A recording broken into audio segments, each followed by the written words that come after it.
কিছু ভুট্টা হয়েছে।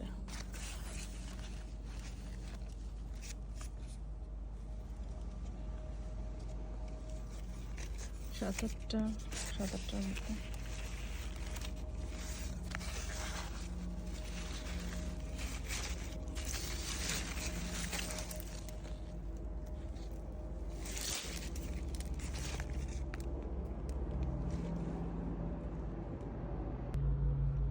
এদিকে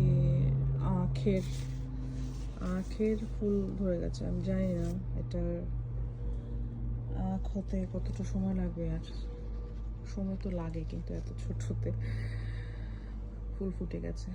যাই হোক, চেষ্টা করব শীতটা বাঁচিয়ে রাখার। ভেতরে একটা অ্যানিমনি হয়েছে।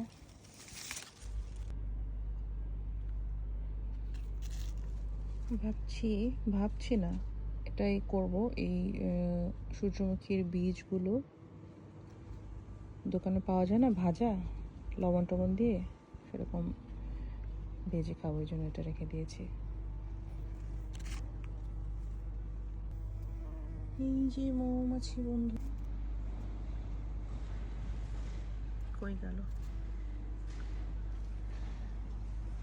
এবার ঠিক করেছি মরিচ গাছগুলো সব রেখে দেব, শীতে ওদেরকে ঘরে রাখবো যেন নেক্সট ইয়ার দ্রুত ফল পাই।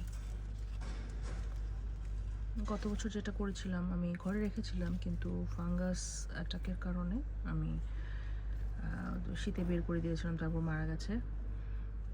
এবার চেষ্টা করব আর একটু যত্ন করার মরিচের গাছগুলো, কারণ এবারও মরিচ জানি না ফুল আসছে কিনা, জানি না এবার এই বছর পাবো কিনা মরিচ। আর বেগুনের ফুল আপনাদের দেখানো হয়নি, এই যে ফুল ফুটেছে। এখানে আরেকটা, আমি জানি না, বেগুন পাওয়া তো উচিত, দেখা যাক।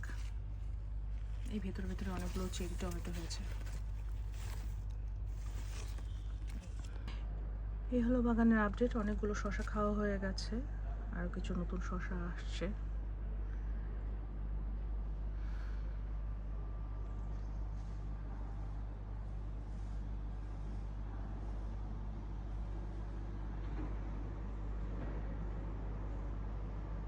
আকাশটা খুব সুন্দর, ছবি আঁকার মতো, আঁকা ছবির মতো।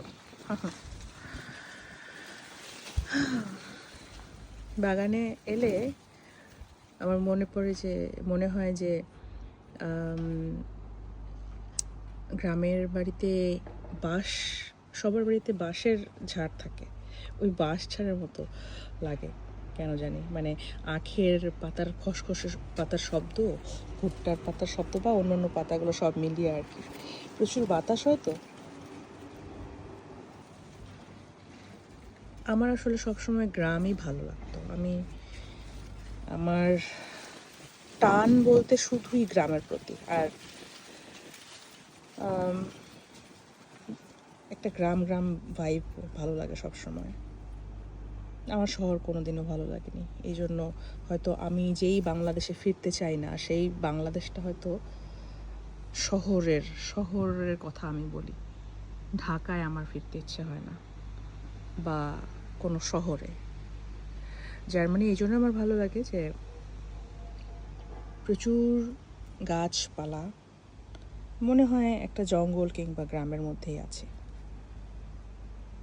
এই গ্রাম ফিল হয়।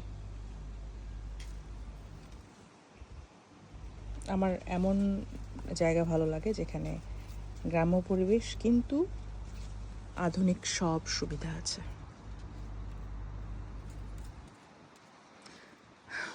যাই হোক, ভালো থাকবেন সবাই, টাটা।